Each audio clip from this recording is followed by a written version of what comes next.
জাতীয় থেকে আন্তর্জাতিক, প্রান্তিক, জনপদ থেকে নগর, চারপাশে ঠিক কী ঘটছে এই মুহূর্তে তা নিয়ে আয়োজন এখন চারদিক। আপনার সঙ্গে আছি আমি মুন্নাফ রশিদ। মূল্যস্ফীতি কমাতে আরও 2-3 মাস লাগবে বলে জানিয়েছেন অর্থ উপদেষ্টা ডক্টর সালেউদ্দিন আহমেদ।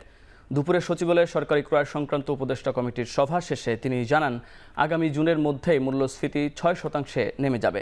এদিকে অতি প্রয়োজনীয় পণ্যের আমদানি কমানো হবে না বলেও জানান উপদেষ্টা। আপাতত আমাদের মেইন কনসার্ন হলো মূল্যস্ফীতিটা যতটুক সম্ভব যত তাড়াতাড়ি আমরা ইসে করতে পারি, সেটাই সবচেয়ে বড় চাপ। সাথে সাথে আমাদের হলো লোকজন আয়ের উৎসটা, অতি প্রয়োজনীয় জিনিসগুলো আমরা সরবরাহ কোনোদিন আমরা কমতে দেব না। এর মধ্যে চাল একটা, ডালটা একটু টেম্পোরারি, মসুর ডাল, সয়াবিনটা মোর ইম্পর্টেন্ট, জ্বালানি, এলএনজি এবং সে জ্বালানি বন্ধ হয়ে গেলে শুধু আপনার ইলেকট্রিক লাইট জ্বলবে আপনার বারোশো, সেটা না। ব্যবসা বাণিজ্যটা সবচেয়ে বেশি, এবং ব্যবসা বাণিজ্য করলে তো আমার ব্যবসায় যে আমরা ট্যাক্স নেব, ভ্যাট নেব বা ইসে নেবো, সেটা তো আরো বড় কনসার্ন। বিএনপির senior vice chairman Tarek Rahman ও 21 টেলিভিশনের চেয়ারম্যান আব্দুস সালাম সহ 4 জনের বিরুদ্ধে দায়ের করা রাষ্ট্রদ্রোহ মামলা বাতিল করে রায় প্রকাশ করেছেন হাইকোর্ট। মঙ্গলবার 4 ফেব্রুয়ারি বিচারপতি এ.কে.এম. আসাদুজ্জামান ও বিচারপতি সৈয়দ এনায়েত হোসেনের হাইকোর্ট বেঞ্চ 11 পৃষ্ঠার এ রায় প্রকাশ করেছেন।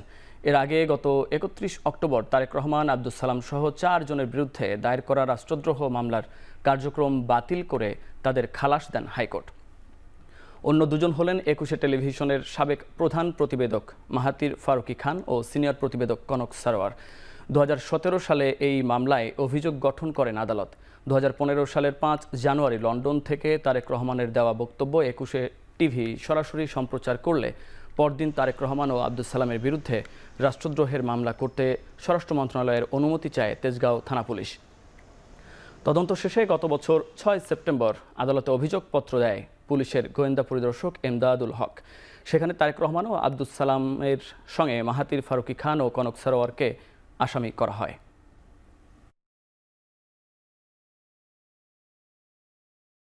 ফ্যাসিস্ট রেজিমের শিকার হয়ে বিভিন্ন ধরনের মিথ্যা মামলায় আসামি হয়েছিলেন। সালাম সাহেব তিনিও দেশ থেকে বাধ্য হয়েছিলেন। পাশাপাশি আমরা জানি 21 টেলিভিশনটা হাসিনা তার মদতপুষ্ট লোকজন দ্বারা দখল করে নেন। যাই হোক, আগে একটা রুল ইস্যু ছিল, সেই রুলটা শুনানির পরে মহামান্য সুপ্রিম কোর্টে হাইকোর্ট ডিভিশন মামলাটা বাতিল করে দিয়েছেন, কারণ মামলায় কোনো ধরনের লিগ্যাল ইনগ্রিডিয়েন্টস ছিল না। রাষ্ট্রদ্রোহ মামলায় বহিষ্কৃত ইসকন নেতা চিন্ময় কৃষ্ণ দাসকে কেন জামিন দেওয়া হবে না তা জানতে রুল জারি করেছেন হাইকোর্ট। মঙ্গলবার বিচারপতি আতোয়ার রহমান ও বিচারপতি মোহাম্মদ আলী রেজার দ্বৈত বেঞ্চ এ রুল জারি করেন। 2 সপ্তাহের মধ্যে রাষ্ট্রপক্ষকে রুলের জবাব দিতে বলা হয়েছে। এর আগে 2 জানুয়ারি চিন্ময় দাসের জামিন আবেদন নামঞ্জুর করেন চট্টগ্রাম মহানগর দায়রা জজ। গত 31 অক্টোবর তার বিরুদ্ধে জাতীয় পতাকা অবমাননার অভিযোগে রাষ্ট্রদ্রোহের মামলা হয়। এ মামলায় আরও 18 জনকে আসামি করা হয়। 25 নভেম্বর ঢাকায় গ্রেফতার করা হয় চিন্ময় দাসকে। পরদিন জামিন আবেদন করা হলে তা নামঞ্জুর করে তাকে কারাগারে পাঠানোর নির্দেশ দেন চট্টগ্রাম মেট্রোপলিটন ম্যাজিস্ট্রেট। চিন্ময় দাশগুপ্তকে চট্টগ্রাম আদালতে যেদিন হাজির করা হয়, তার সমর্থকরা সুপ্রিম কোর্টেরই একজন আইনজীবী সাইফুল ইসলামকে হত্যা করা হয়। সেই মামলাটি আজকে শুনানি হয়। শুনানি অন্তে মহামান্য হাইকোর্ট 2 সপ্তাহ রুল প্রদান করেন, কেন তাকে জামিন দেওয়া না বলে রুল প্রদান করেন। ক্ষমতাচ্যুত আওয়ামী লীগ সরকারের অনলাইন প্রচারণার সবচেয়ে বড় মাধ্যম সিআরআই-এর 35 কোটি 21 লাখ টাকার এফডিআর তথ্য পেয়েছে দুর্নীতি দমন কমিশন। দুপুরে নিয়মিত ব্রিফিংয়ে তথ্য জানিয়েছে সংস্থাটি। মঙ্গলবার দুপুরে রাজধানীর ধানমন্ডিতে অভিযান চালায় দুদকের একটি দল। বিভিন্ন ব্যাংক, ব্যক্তি ও প্রতিষ্ঠান থেকে অর্থ সংগ্রহ করে সিআরআই চলার কথা থাকলেও এতে কোনোভাবে রাষ্ট্রীয় অর্থ ব্যয় হয়েছে কিনা সেটি তদন্ত করার কথা জানায় সংস্থাটি। যদিও এদিন ধানমন্ডির সিআরআইয়ের অফিস খুঁজে পায়নি দুদকের দল। পরে প্রেস ব্রিফিংয়ে মহাপরিচালক মোহাম্মদ আক্তার হোসেন জানান, সিআরআইয়ের প্রায় 35 কোটি টাকার এফডিআরটি করা হয়েছিল আইএফআইসি ব্যাংকে। ব্রিফিংয়ে আরও জানানো হয়, আগারগাঁও পাসপোর্ট ও ইমিগ্রেশন অফিসের সাবেক পরিচালক আব্দুল আল মামুনের বিরুদ্ধে অবৈধ সম্পদ অর্জনের মামলায় চার্জশিট দাখিলেরও অনুমোদন দিয়েছে প্রতিষ্ঠানটি। আইএফআইসি ব্যাংকে সিআরএ নামক প্রতিষ্ঠানটির নামে একটি 35,21,00,000 টাকার এফডিআর রয়েছে। এই সংক্রান্তে বিভিন্ন ব্যাংক থেকে আরও তথ্যাদি সংগ্রহ করা হচ্ছে। এই বিষয়ে এনফোর্সমেন্ট অভিযানের প্রতিবেদন প্রাপ্তি সাপেক্ষে পরবর্তী আইনানুগ ব্যবস্থা গ্রহণ করা হবে। চট্টগ্রাম বন্দরের বহিনোঙরে প্রায় 3,50,000 লিটার অবৈধ জ্বালানি তেল সহ পানামার পতাকাবাহী জাহাজ এমটি ডলফিন 19 সহ 2টি জাহাজকে আটক করেছে কোস্টগার্ড। পানামার জাহাজটি শুল্ক ফাঁকি দিয়ে ওটি ইউনিয়ন নামে বাংলাদেশি জাহাজ থেকে তেল সংগ্রহ করছিল। কোস্টগার্ড জানায়, পানামার পতাকাবাহী একটি ডলফিন জাহাজটির গতকাল মোংলা বন্দরে যাওয়ার কথা ছিল, কিন্তু সেটি বন্দরের বহির্নোঙরে অবৈধভাবে বাংলাদেশি জাহাজ থেকে তেল সংগ্রহ করে। তেল আদান প্রদানের কোনো কাগজপত্র দেখাতে পারেনি তারা। সাধারণত এভাবে জ্বালানি সংগ্রহ করলে সরকারকে রাজস্ব দিতে হয়। বিপুল পরিমাণ রাজস্ব ফাঁকির ঘটনায় পানামার জাহাজটিকে আটক করা হয়েছে। এ ঘটনায় আটক করা হয়েছে বাংলাদেশি জাহাজ ওটি ইউনিয়নের 9 জন নাবিককে।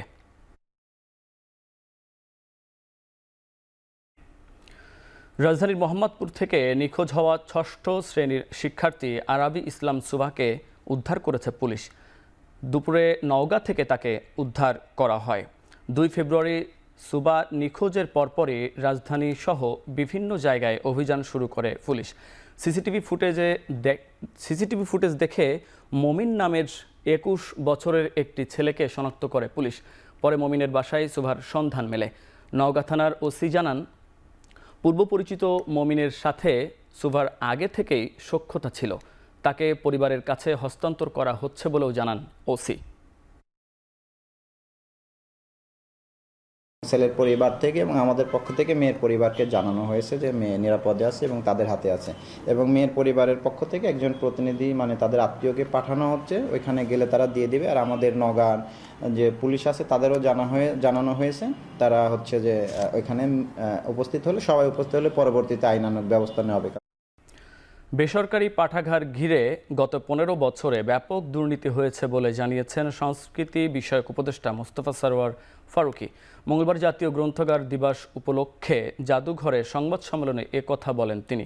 ফারুকী বলেন, বাস্তবে লাইব্রেরি না থাকলেও প্রতি বছর লাখ লাখ টাকা লুটপাট করা হয়েছে। জানান, তদন্ত শেষ হলে বেসরকারি গ্রন্থাগারের নামে লুটপাট করার অর্থের তথ্য প্রকাশ করা হবে।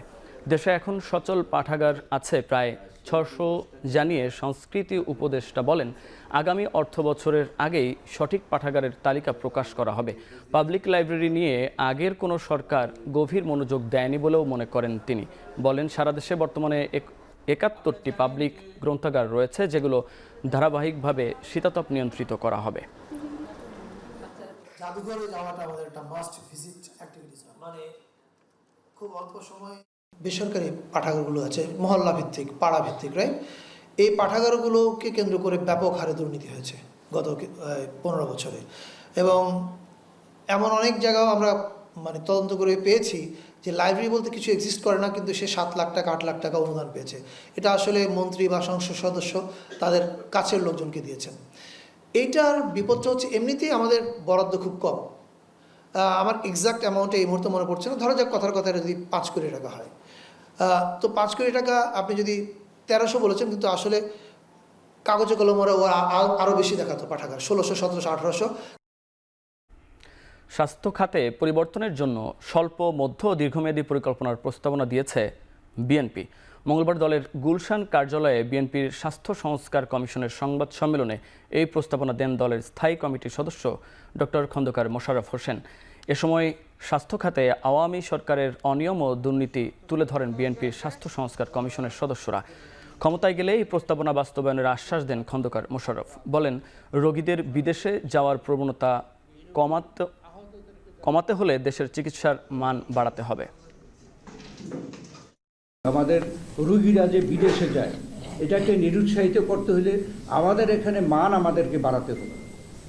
শিক্ষাক্ষেত্রে উন্নত মানের এখানে চিকিৎসক তৈরি করতে হবে, উন্নত মানের নার্স প্রতিষ্ঠান আমাদের তৈরি করতে হবে। এগুলো করার জন্য আমাদের কিন্তু মধ্যমেয়াদী এবং দীর্ঘমেয়াদীতে আমাদের এখানে প্রস্তাব আছে, এবং আমাদেরকে যদি জনগণ সুযোগ দেয় এই প্রস্তাব অনুযায়ী আমরা এটা বাস্তবায়ন করব। চীনের ভিডিও শেয়ারিং অ্যাপ টিকটকে আগ্রহ বাড়ছে মার্কিন প্রেসিডেন্ট ডোনাল্ড ট্রাম্পের। নির্বাহী আদেশে গঠিত যুক্তরাষ্ট্রের নতুন তহবিল থেকে অর্থ ব্যয় করে কিনে নেওয়া হতে পারে ভিডিও শেয়ারিং অ্যাপ টিকটক। সোমবার নির্বাহী আদেশে সরকারি একটি তহবিল গঠনের নির্দেশ দেন তিনি। যদি এই তহবিল গঠন সম্ভব হয়, যুক্তরাষ্ট্রসহ মধ্যপ্রাচ্য আর এশিয়ার অনেক দেশ এই ধরনের তহবিল চালু করে সরাসরি ডলারে বিনিয়োগ করতে পারবে।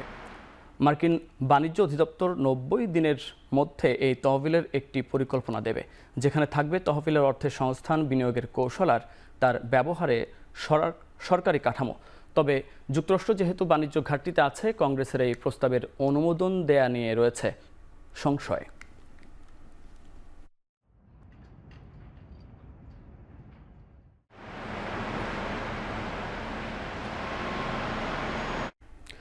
অস্ট্রেলিয়ার নর্থ কুইন্সল্যান্ডে বন্যার পানি কমতে শুরু করলেও প্রকট হচ্ছে ধ্বংসযজ্ঞ। 24 ঘন্টায় গড় বৃষ্টির পরিমাণ বেড়ে দাঁড়িয়েছে 300 মিলিমিটারে। আবহাওয়া দ্রুত ভালো হতে থাকায় মঙ্গলবার বন্যা কবলিত এলাকাগুলোতে ফিরতে শুরু করেছেন কয়েক হাজার বাসিন্দা। যদিও এখনও পানিবন্দী বিপুল সংখ্যক বাড়িঘর ও দোকানপাট।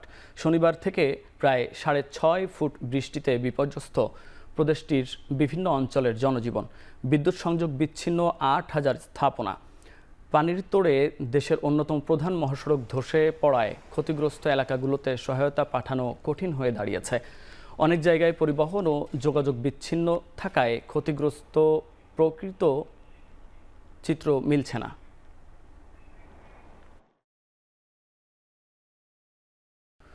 ফরচুন বরিশালে জিমি নিশাম, খুলনা টাইগার্সের জেসন হোল্ডার ও শিমরন হেটমায়ার বিপিএলের প্লে অফে দলগুলো নিজেদের বহরে যুক্ত করেছে নতুন ক্রিকেটার। কিন্তু সেই স্রোতে নেই চিটাগাং কিংস। দলটির অধিনায়ক মোহাম্মদ মিঠুন বললেন, হুট করে বিদেশি ক্রিকেটার খেলানোর প্রক্রিয়ায় বিশ্বাসী নন তারা। এটা প্রথম ম্যাচ থেকে আমাদের মনে হয়েছে, এখন এসে না, বাট আমরা এটা মনে করতে চাই না। আমরা যেহেতু পুরো টুর্নামেন্টে এইভাবেই খেলে আসছি, আমরা ভালো করেছি পুরো টুর্নামেন্টে, এখন আর ওই জিনিসটার দিকে ফোকাস করতে চাই না। না, এখন পর্যন্ত আমাদের এই ধরনের কোনো প্ল্যান নাই, আর আমরা আসলে ওইটাতে বিশ্বাসীও না। শুধু বড় নাম হলেই হয় না, আমাদের যদি দেখেন যে বিদেশিগুলো আছে, এরা পুরো টুর্নামেন্ট খেলছে, এই কন্ডিশনের সঙ্গে ওদের অ্যাডজাস্ট হয়ে গেছে। তো আমরা ওইটা বিশ্বাস করি না যে একটা বড় নাম আনলেই ও ডেলিভার করে দিবে। ক্যারিয়ারে দ্বিতীয়বারের মতো অস্ট্রেলিয়ার বর্ষসেরা ক্রিকেটার হয়ে অ্যালান বোর্ডার মেডেল জিতলেন ট্রাভিস হেড। আর প্রথমবারের মতো নারীদের বর্ষসেরার পদক বেলিন্ডা ক্লার্ক মেডেল জিতেছেন 23 বছরের অলরাউন্ডার অ্যানাবেল সাদারল্যান্ড। পুরুষ বর্ষসেরা ক্রিকেটারদের মধ্যে বেশ এগিয়ে ছিলেন ট্রাভিস হেড। 2024 সালে 3 সংস্করণ মিলিয়ে অস্ট্রেলিয়ার হয়ে 4 সেঞ্চুরিতে মোট 1427 রান করেন এই বাঁহাতি ব্যাটার। বর্ষসেরা ক্রিকেটারের দৌড়ে 208 ভোট পান হেড। তার পিছে থাকা জশ হ্যাজেলউড পান 158 ভোট। এছাড়া দেশটির বর্ষসেরা ওয়ানডে ক্রিকেটারও হন এই হেড। বর্ষসেরা টেস্ট ক্রিকেটারের দৌড়ে হ্যাজেলউডের চেয়ে 1 ভোট ও টি-20-র দৌড়ে অ্যাডাম জাম্পারের চেয়ে মাত্র 4 ভোট পিছিয়ে ছিলেন এই বাঁহাতি ব্যাটার। ঘরোয়া ক্রিকেটে দারুণ পারফরমেন্সে বর্ষসেরা হয়েছেন বিউ ওয়েবস্টার এবং নারীদের ক্যাটাগরিতে বর্ষসেরা হয়েছেন জর্জিয়া ভোল। নারী বিভাগের সেরা হিসেবে বেলিন্ডা ক্লার্ক অ্যাওয়ার্ড জিতেছেন পেস বোলিং অলরাউন্ডার সাদারল্যান্ড। শীতকালীন দলবদলের শেষ দিনে নিকো গঞ্জালেজকে দলে ভিড়িয়েছে ম্যানচেস্টার সিটি। 6 কোটি ইউরো দিয়ে নিকোকে সিটি কিনলেও পুরো টাকা পাবে না পোর্তো। আগের চুক্তির কারণে এই অর্থের 60% পাবে পোর্তো, বাকিটা পাবে বার্সেলোনার ঝুলিতে।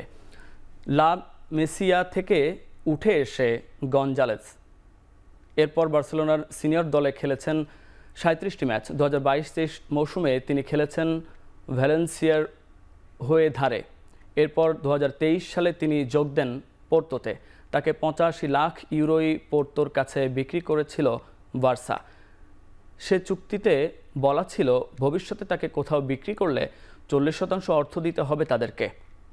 সে কারণেই সিটির কাছ থেকে পোর্তোর প্রাপ্য অর্থের 2.4 কোটি ইউরো এখন পাচ্ছে কাতালানরা।